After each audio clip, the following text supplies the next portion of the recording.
陳醫生，你見過好多紅斑狼瘡症嘅病人啦，有冇一兩個案例可以攞出嚟分享下？正值農曆7月啦，咁嚟睇啦，咁啊又發燒啦，又冇胃口啦，體重下降啦，又瞓唔到覺啦，塊面又出晒紅疹，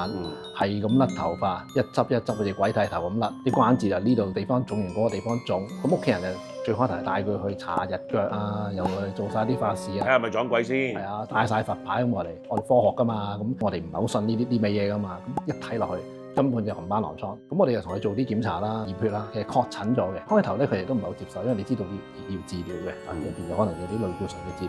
咁我哋曾經都質疑過，咁我同佢講唔緊要，師傅你就照睇，不過咧藥唔該食啊。咁好彩即係最尾嗰個病人都一路慢慢咁進步。咁當然啦，去到最尾屋企人都諗，喂，梗係個師傅成功嘅定係啲藥？我唔對拗啦，總之乖乖地食藥啊。中西合璧過嚟死單嘢，法事照做，佛牌照戴冇問題，乜都冇所謂，但係藥一定要食，一定要食。